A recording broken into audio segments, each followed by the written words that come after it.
আসসালামু আলাইকুম। HSC 25 fail করা শিক্ষার্থীরা বা মান উন্নয়ন পরীক্ষার্থীরা অর্থাৎ 25-এর শিক্ষার্থী ছিলে কিন্তু 26 সালে পরীক্ষা দিবে এমন টোটাল শিক্ষার্থীদের শর্ট সিলেবাসে পরীক্ষা হবে, অর্থাৎ 23-24 শিক্ষাবর্ষ যারা তাদেরই শর্ট সিলেবাসে পরীক্ষা হবে। আগে শর্ট সিলেবাস নিয়ে কথা বললাম কারণ কি এই সিলেবাস রিলেটেড কনফিউশন প্রচুর পরিমাণে আছে। তো আমরা আজকে বাংলা দ্বিতীয় পত্রে তোমাদের চূড়ান্ত সাজেশন দিব যারা ফেল করা শিক্ষার্থী আছো প্লাস মান উন্নয়ন পরীক্ষা যারা দিবে। এর আগের ভিডিওতে আমরা বাংলা প্রথম পত্র সাজেশন দিয়েছিলাম। আগের ভিডিও বলতে তোমরা এর আগের ভিডিও দেখলে কিন্তু পাবে না, অর্থাৎ আমাদের সাজেশন ভিডিওতে এর আগেরটাতে আমরা দিয়েছিলাম। সেক্ষেত্রে তোমরা 3 থেকে 4 দিন আগের ভিডিওতে গেলেই হয়তো বাংলা প্রথম পত্রটা পেয়ে যাবে, বা ইউটিউবে সার্চ করলে আমাদের চ্যানেলের নাম লিখলে চলে আসবে। ঠিক আছে, মাত্র 310 টাকায় শেষ মুহূর্তে আমাদের এইচএসসি 26 টার্গেট প্লাস কোর্সে যুক্ত হলে পেয়ে যাচ্ছ সকল সাবজেক্টের সাজেশন সকল গ্রুপের পিডিএফ ও ক্লাস আকারে, বিগত বছরগুলোর বোর্ড এমসিকিউ উত্তর সহ পিডিএফ আকারে, প্রত্যেকটা সাবজেক্টের প্রত্যেকটা চ্যাপ্টারের চ্যাপ্টার ওয়াইজ জ্ঞানমূলক অনুধাবনমূলক প্রশ্ন উত্তর পিডিএফ আকারে, ইংরেজি গ্রামার অংশে শর্টকাট টেকনিক ও দুর্দান্ত সব রেকর্ডেড ক্লাসেস, লিখিত অংশে শর্টকাট টেকনিক ও রেকর্ডেড ক্লাসেস, এইচএসসি পর্যায়ের সবচেয়ে কঠিন সাবজেক্ট আইসিটির শেষ মুহূর্তে দুর্দান্ত সব রেকর্ডেড ক্লাস, এছাড়া পড়াশোনার রুটিন এ প্লাস গাইডলাইন সবকিছু থাকছে মাত্র এই 310 টাকার কোর্সে। যারা এখনো আমাদের কোর্সে যুক্ত হও নাই খুবই দ্রুত করো। আমাদের কোর্সে যুক্ত হতে ভিডিওতে দেওয়া নাম্বারে 310 টাকা কোর্স ফি পাঠিয়ে এই নাম্বারই হোয়াটসঅ্যাপে আমাকে জানাবে কোর্স ফি পাঠিয়েছি, সাথে সাথে তোমাকে গ্রুপে যুক্ত করে নিব, তখন থেকে তোমার ক্লাস প্রস্তুতি শুরু হয়ে যাবে। যারা বাংলা প্রথম পত্রটা এখনো দেখো নাই ওইটা দেখে সে অনুযায়ী প্রিপারেশনটা শুরু করে দাও। আজকে আমরা বাংলা দ্বিতীয় পত্রে টোটালি 100 মার্কের সাজেশন দিয়ে দিব, যে সাজেশনটা ফলো করলে ইনশাআল্লাহ বাংলা দ্বিতীয় পত্র নিয়ে তোমাকে কোনো টেনশন করতে হবে না। বাংলা দ্বিতীয় পত্র প্রশ্ন তোমার পরীক্ষার হলে 100% কমন থাকবে। এবং প্রত্যেকটা শিক্ষার্থীকে বলি আমাদের সকল সাবজেক্টের সাজেশনের পিডিএফ প্লাস আরও যা যা পিডিএফ আছে সব কিছু দিয়ে আমরা একটা প্যাকেজ কোর্স রেডি করেছি, যে কোর্সের নাম হচ্ছে রিস্টার্ট কোর্স। এটা হচ্ছে শুধুমাত্র 25 ব্যাচে যারা ফেল করেছিল বা মান উন্নয়ন পরীক্ষা দিবে তাদের জন্য। প্রথমত আমরা ব্যাকরণ অংশ নিয়ে কথা বলবো। আমাদের ব্যাকরণ অংশে 30 মার্ক। আমরা যে সাজেশনটা আজকে দিতে চলেছি ব্যাকরণের 30 ইনশাল্লাহ পরীক্ষার হলে কমন থাকবে, একও মিস হবে না। তুমি যদি মনে করো যে আমাদের ক খ যেহেতু দুইটা অপশন থাকবে, যদি মনে করো শুধুমাত্র ক এর অ্যান্সার করবে তাহলে ক এর জন্য আমাদের যে সাজেশনটা থাকবে সরাসরি আমি প্রশ্ন বলে দিব, সেই প্রশ্নগুলো শুধুমাত্র লাস্ট মোমেন্টে কমপ্লিট করে যাবে। ওই প্রশ্নগুলোই তোমার বোর্ড পরীক্ষার ওই প্রশ্ন চলে আসবে, অর্থাৎ সেম টু সেম দেখবে পরীক্ষার হলে চলে আসছে। যদি শুধুমাত্র কটা পড়ো তাহলে এটা পড়ো, আর যদি কেউ মনে করো খ তাহলে খ এর জন্য পিডিএফ আছে। আমাদের যে পিডিএফ কোর্সে তোমাদের যুক্ত হতে বলছি সেখানে যুক্ত হলে তোমরা অল পিডিএফ পেয়ে যাবে। সেক্ষেত্রে ওই পিডিএফগুলো কমপ্লিট করলে আমার মনে হয় না যে এর বাইরে কোনো কিছু পড়ার প্রয়োজন আছে। তারপর আমি একবার বলে দিই 1 নম্বরে অর্থাৎ বাংলা উচ্চারণের নিয়ম আমাদের 1 থেকে 6 পর্যন্ত তো ব্যাকরণ থাকবে। এই 1 থেকে 6 এর সাজেশনই বলে দিচ্ছি এবং সরাসরি বলে দিচ্ছি কি কি প্রশ্ন তোমাদের পরীক্ষার হলে আসতে চলেছে। 1 নম্বরে বাংলা উচ্চারণের নিয়ম। বাংলা উচ্চারণের নিয়মে ক নম্বরে যে প্রশ্নটা আসতে পারে সেটা হচ্ছে অ এ ধ্বনি উচ্চারণ বফলা মফলা বা জফলা উচ্চারণের নিয়ম আসতে পারে, অর্থাৎ এর যে কোনো একটা আসবে। হয়তো বলে দিবে যে অধ্বনি উচ্চারণের 5টা নিয়ম লেখো, বা বফলা উচ্চারণের নিয়ম বা জফলা উচ্চারণের নিয়ম বা এ ধ্বনি উচ্চারণের নিয়ম। এর ভিতর থেকে যে কোনো একটা কোশ্চেন আসবে, তুমি এই রিলেটেড উচ্চারণের নিয়মগুলো কমপ্লিট করে যাবে। এখান থেকে যে প্রশ্নটা আসুক সহজে তুমি পরীক্ষার হলে লিখতে পারবে। তারপরে খ নম্বরে যে শব্দের উচ্চারণ নির্দেশ থাকবে এটার জন্য আমাদের পিডিএফ আছে। বিগত 10 বছরের বোর্ড প্রশ্নগুলো আমি একত্রিত করেছি এবং একটা পিডিএফ রেডি করেছি। যে পিডিএফে থাকা প্রশ্নগুলো তুমি যদি কমপ্লিট করে যাও তোমার শব্দের উচ্চারণ নির্দেশ ইনশাআল্লাহ ওইখান থেকে কমন পাবে, ওর বাইরে থেকে আসবে না। অবশ্যই মাস্ট বি ওইগুলো কমপ্লিট করে যাবে। ঠিক আছে, পরবর্তীতে 2 নম্বরে একটু খেয়াল করে দেখো। 2 নম্বর প্রশ্ন আমাদের বাংলা বানানের নিয়ম। এর ক নম্বরে একটা সেম কোয়ালিটির প্রশ্ন প্রতি বছরই রিপিট হয়, প্রতি বছর এই সেম কোয়ালিটির প্রশ্নটা আসে। তুমি যদি এই প্রশ্নটা পড়ে যাও 26 সালে আমি তোমাকে 100% গ্যারান্টি দিচ্ছি, আজকে আমার কথাটা প্রয়োজনে লিখে রাখো, এই প্রশ্নটাই তোমার পরীক্ষার হলে আসতে চলেছে। সেটা হচ্ছে বাংলা একাডেমি কর্তৃক প্রমিত বাংলা বানানের যে কোনো 5টি নিয়ম লেখো। অর্থাৎ এই একটা প্রশ্ন বিভিন্ন মার্ক প্যাচে ঘুরিয়ে পেঁচিয়ে এদিক ওদিক করে ওই সেম কোশ্চেনটাই প্রতি বছর বোর্ড পরীক্ষায় দিয়ে থাকে। এই মুহূর্তে স্ক্রিনে দেখতে পাচ্ছ যে একটা প্রশ্ন ঘুরিয়ে পেঁচিয়ে কয় রকমের হতে পারে, সেই কয় রকমেরই আমি সুন্দর করে এখানে প্রশ্নগুলো বা দিয়ে লিখে রেখেছি। এর যে কোনো একটা প্রশ্ন তোমার পরীক্ষার হলে আসবে। অর্থাৎ তুমি যদি একটা প্রশ্ন পড়ো যে প্রমিত বাংলা বানানের 5টি নিয়ম উদাহরণ সহ জাস্ট পড়ে যাও তাহলে এই প্রশ্নটাই তোমার পরীক্ষার হলে আসবে, এর বাইরে তোমাকে ইনশাআল্লাহ কোনো কিছু পড়তে হবে না। কেউ যদি মনে করো আমি কয়ের অ্যান্সার করবো না, আমি খয়ের অ্যান্সার করবো, অর্থাৎ বানান শুদ্ধকরণ যেগুলো আসবে এগুলো অ্যান্সার করবো, তাহলে বানান শুদ্ধকরণ রিলেটেড এই মুহূর্তে স্ক্রিনে দেখতে পাচ্ছ আমাদের পিডিএফ গুলো, এই পিডিএফটা সুন্দর মতো কমপ্লিট করে দিও। তাহলে এখান থেকে বানান শুদ্ধকরণে তুমি সকল কিছু কমন পেয়ে যাবে। অর্থাৎ তুমি যদি মনে করো আমাদের সাজেশন থেকে শুধুমাত্র ক পড়বে তাহলে কতে আমি যে প্রশ্নগুলো বলে দিচ্ছি এই প্রশ্নগুলো পড়লেই হবে। যদি মনে করো খ পড়বে, খয়ের জন্য যে পিডিএফ গুলো দিচ্ছি এই পিডিএফ গুলো পড়লেই হবে। দুইটাই পড়া প্রয়োজন নাই, যে কোনো একটাকে টার্গেট করো তাহলে ওইটার ভালো মতো অ্যান্সার করতে পারবে। এবার আসি আমরা 3 নম্বরে বাংলা ভাষার ব্যাকরণিক শব্দশ্রেণী। এই বাংলা ভাষার ব্যাকরণিক শব্দশ্রেণীতে ক নম্বরে সাধারণত ব্যাকরণিক শব্দশ্রেণীর শ্রেণী বিভাগ, বিশেষণ ক্রিয়াপদ আবেগী শ্রেণী বিভাগ এর যে কোনো একটা প্রশ্ন তোমার পরীক্ষার হলে দিয়ে দিবে। ঠিক আছে, অর্থাৎ তুমি ব্যাকরণিক শব্দশ্রেণীর শ্রেণী বিভাগ সেটা বিশেষ্য পড়তে পারো, বিশেষণ পড়তে পারো, ক্রিয়াপদ পড়তে পারো এবং আবেগের শ্রেণী বিভাগ পড়তে পারো। এই টোটাল কয়েকটা পড়বে, এর ভিতর থেকে তুমি পরীক্ষার হলে কমন পেয়ে যাচ্ছ। কেউ যদি মনে করো আমি ভাই আপনি যে কতে বলে দিলেন যে এগুলো পড়লেই হবে, আমি কটা পড়তে যাচ্ছি না, আমি ক্ষয়ের অ্যান্সার করবো, সেক্ষেত্রে ব্যাকরণিক শব্দ শ্রেণী নির্দেশকরণ রিলেটেড এই মুহূর্তে স্ক্রিনে যে পিডিএফটা দেখতে পাচ্ছ এই পিডিএফটা পড়লেই হবে।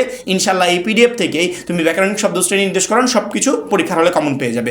ক পড়বে নাকি খ পড়বে এটা তোমার বিষয়, আমি দুইটাই তোমাদেরকে দিয়ে দিচ্ছি একবারে গোছালো পরিবেশে। তুমি যেটা পড়বে ওটাকে টার্গেট করবে, বোর্ড পরীক্ষার হলে গিয়ে ওটাই তুমি অ্যান্সার করবে। পরবর্তীতে আমরা 4 নম্বরে আসি, বাংলা শব্দ গঠন, উপসর্গ অবলিক সমাস। তুমি যদি মনে করো যে আমি ক নম্বরের অ্যান্সার করবো, তাহলে কতে আমি তোমাকে দুইটা প্রশ্ন দিচ্ছি, এই দুইটা প্রশ্ন জাস্ট পড়ে গেলেই হবে, এর ভিতর থেকেই তোমার পরীক্ষার হলে কমন চলে আসবে। এক হচ্ছে উপসর্গের সংজ্ঞা, শ্রেণী বিভাগ ও প্রয়োজনীয়তা, এটা পড়বে, এবং 2 নম্বরে উপসর্গের অর্থবাচকতা নেই কিন্তু অর্থবোধকতা আছে, এইটা পড়বে। এই দুইটা প্রশ্ন পড়লে এর ভিতর থেকে একটা প্রশ্ন 100% ধরে রাখো বোর্ড পরীক্ষার হলে তুমি কমন পাচ্ছ। কেউ যদি মনে করো 4 এর কয়ের অ্যান্সার করবো না, ক্ষয়ের অ্যান্সার করবো, তাহলে আমাদের সমাস রিলেটেড যে পিডিএফ আছে এই মুহূর্তে স্ক্রিনে দেখতে পাচ্ছ, এই পিডিএফটা কমপ্লিট করে গেলেই হবে। ইনশাল্লাহ সমাসও তোমার পরীক্ষার হলে সবগুলোই কমন থাকবে। এবার আসি 5 নম্বরে। 5 নম্বরের ক নম্বরে কয়েক কোয়ালিটির প্রশ্ন হতে পারে। এই কয়েক কোয়ালিটির প্রশ্ন তুমি যদি পড়ে যাও তাহলে ইনশাল্লাহ 5-এ কয়ের জন্য এর বাইরে থেকে পড়তে হবে না, এর ভিতর যে কোনো একটা প্রশ্ন তোমাকে পরীক্ষার হলে দিবে। সেটা হতে পারে বাক্য কাকে বলে, গঠন অনুসারে বাক্যের শ্রেণীবিভাগ আলোচনা করো, অথবা অর্থ অনুসারে বাক্যের শ্রেণীবিভাগ উদাহরণ সহ আলোচনা করো, অথবা একটি সার্থক বাক্যে কি কি গুণ থাকা প্রয়োজন উদাহরণ সহ আলোচনা করো। এই 3টা প্রশ্নের যে কোনো একটা প্রশ্ন তুমি পরীক্ষার হলে 100% 5-এর কতে পেতে চলেছ। কেউ যদি মনে করো আমি 5-এর কয়ের অ্যান্সার করবো না, আমি ক্ষয়ের অ্যান্সার করতে চাই, সেক্ষেত্রে বাক্যান্তর রিলেটেড আমাদের যে পিডিএফটা এই মুহূর্তে স্ক্রিনে দেখতে পাচ্ছ এই পিডিএফটা পড়ে গেলেই হবে। এখান থেকেই তুমি ইজিলি প্রশ্ন কমন পেয়ে যাবে এবং ক্ষয়ের অ্যান্সারও তুমি সহজে পরীক্ষার হলে করতে পারবে। এছাড়াও 6 নম্বরে আমাদের বাংলা ভাষার অপপ্রয়োগ শুদ্ধ প্রয়োগ আছে, এই রিলেটেড আমরা যে পিডিএফটা দিয়েছি এই মুহূর্তে স্ক্রিনে দেখো, আমাদের ক নম্বরে যে পিডিএফটা পড়বে সেটাও দেওয়া আছে, খতে যেটা পড়বে সেটাও দেওয়া আছে। তুমি আমাদের ক এবং খ রিলেটেড যে পিডিএফটা আমরা তৈরি করেছি এই পিডিএফে থাকা প্রশ্নগুলো কমপ্লিট করে গেলে ইনশাআল্লাহ আমাদের এখান থেকেই তুমি 6-এর কও কমন পাবে, খও কমন পাবে। অর্থাৎ বাংলা দ্বিতীয় পত্রের জন্য আমাদের ব্যাকরণ অংশের টোটালি একটা হচ্ছে প্যাকেজ, এই প্যাকেজটা কমপ্লিট করে গেলে বাংলা দ্বিতীয় পত্রে ব্যাকরণের এই 30 নাম্বার নিয়ে কোনো টেনশন করতে হবে না, 30-এর 30 তোমার পরীক্ষার হলে কমন থাকবে। এখন তুমি ক পড়বে নাকি খ পড়বে এটা আগে ডিসাইড করো, ওইটাকে টার্গেট করো, ওইটা কমপ্লিট করে যাও, পরীক্ষার হলে গিয়ে ওইটারে অ্যান্সার করো, আর কোনো ধরনের কোনো প্রবলেম নেই। এবার আমরা নির্মিত অংশের সাজেশনটা দিয়ে দিব।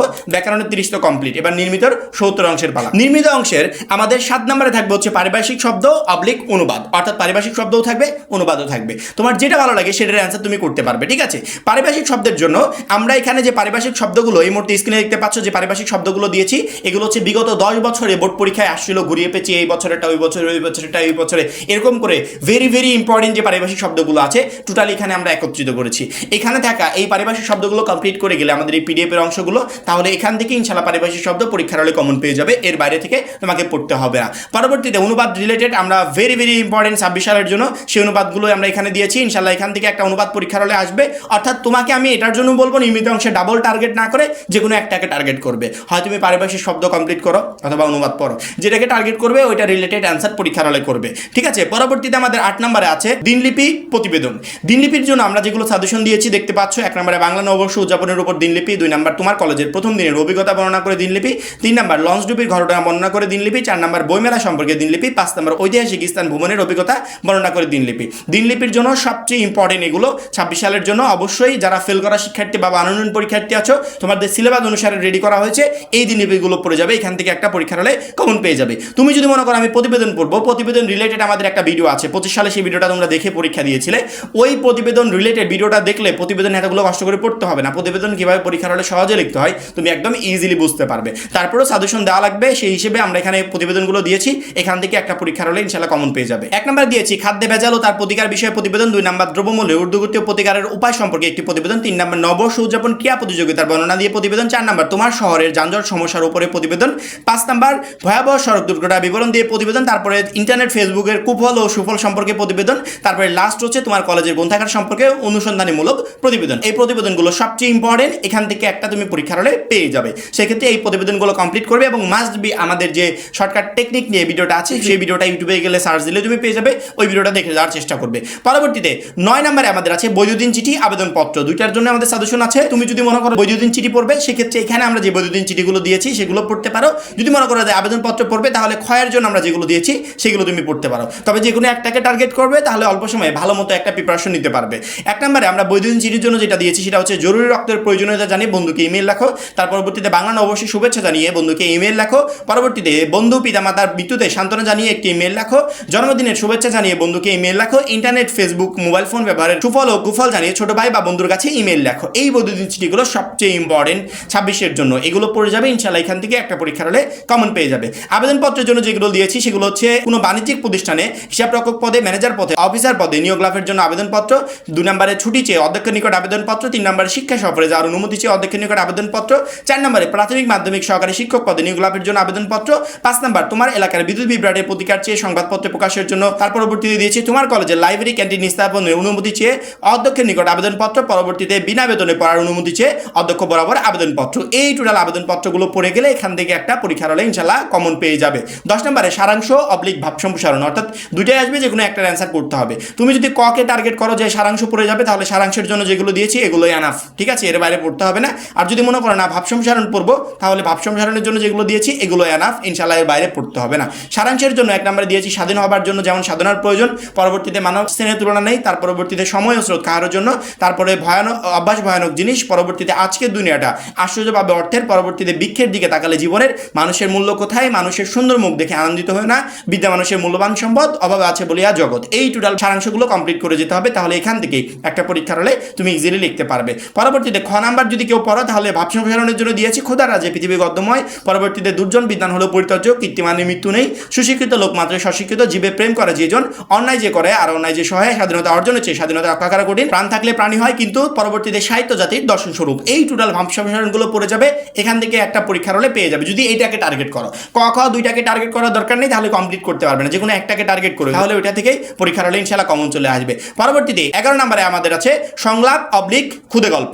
সংলাপের জন্য আমরা যে সাজেশনগুলো দিয়েছি এই মুহূর্তে স্ক্রিনে দেখতে পাচ্ছ। বাংলা নববর্ষ উদযাপন উপলক্ষে সংলাপ, কম্পিউটার ইংরেজি শিক্ষার প্রয়োজনীয়তা বিষয়ে সংলাপ, নারী শিক্ষার গুরুত্ব সম্পর্কে সংলাপ, নিরাপদ সড়ক চাই, সড়ক দুর্ঘটনা বিষয়ক সংলাপ, বৃক্ষের প্রয়োজনীয়তা বিষয়ে সংলাপ, তারপরে মোবাইল ফোন ফেসবুক ব্যবহারের সুফল ও কুফল নিয়ে সংলাপ, পরীক্ষার পর ভবিষ্যৎ পরিকল্পনা নিয়ে 2 বন্ধুর মধ্যে সংলাপ, বাল্যবিবাহ বিরোধের বিষয়ে শিক্ষার্থী ও শিক্ষকের মধ্যে সংলাপ, শিশু ও নারীর প্রতি সহিংসতা বিষয় শিক্ষকের মধ্যে সংলাপ। আমরা ইংরেজিতে ডায়লগ লিখি না, ওই সেম প্রসেসটাই হচ্ছে বাংলাতে সংলাপ লেখা, অর্থাৎ দুইজনের ভিতর কনভারসেশন যেগুলো হয়, একদম ইজি, এটার জন্য আমারই কষ্টও করতে হয় না। পরবর্তীতে ক্ষুদে গল্প, ক্ষুদে গল্পের 1 নম্বরে দিয়েছি সম্প্রীতি বিষয় ক্ষুদে গল্প, আলোকিত মানুষ শিরোনামে ক্ষুদে গল্প, প্রতিবন্ধী শিশুদের শিরোনামে ক্ষুদে গল্প, বিপদে বন্ধুর পরিচয় শিরোনামে ক্ষুদে গল্প, শব্দ দূষণ পানি দূষণ শিরোনামে ক্ষুদে গল্প, রক্তদানে পূর্ণ শিরোনামে ক্ষুদে গল্প, আমার শৈশব স্মৃতি বিষয়ে ক্ষুদে গল্প, স্বনির্ভরতার জন্য চাই ইচ্ছা শক্তি শিরোনামে ক্ষুদে গল্প, মানুষ মানুষের জন্য শিরোনামে ক্ষুদে গল্প। এই ক্ষুদে গল্পগুলো সবচেয়ে ইম্পর্টেন্ট। ক্ষুদে গল্প যদি টার্গেট করো, তাহলে এগুলো পড়ে যেও, এখান থেকে একটা পরীক্ষার হলে চলে আসবে।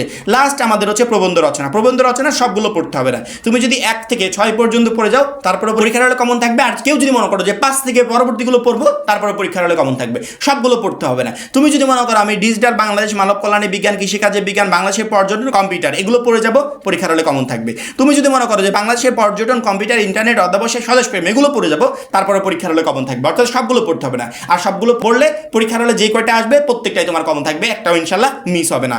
এই হচ্ছে আমাদের টোটাল বাংলা দ্বিতীয় পত্রের সাজেশন, যেটা মানোন্নয়ন বা ফেল করা শিক্ষার্থীদের জন্য। এর পরবর্তীতে আমরা ইংরেজি প্রথম পত্রের সাজেশন দিব, অবশ্যই আমাদের সেই সাজেশন ভিডিওর জন্য অপেক্ষা করবে। আর যারা এখন আমাদের HSC 26 রিস্টার্ট গ্রুপে যুক্ত হন নাই, খুবই দ্রুত যুক্ত হয়ে যাবে। সবাই ভালো থাকবে, সুস্থ থাকবে, আল্লাহ হাফেজ।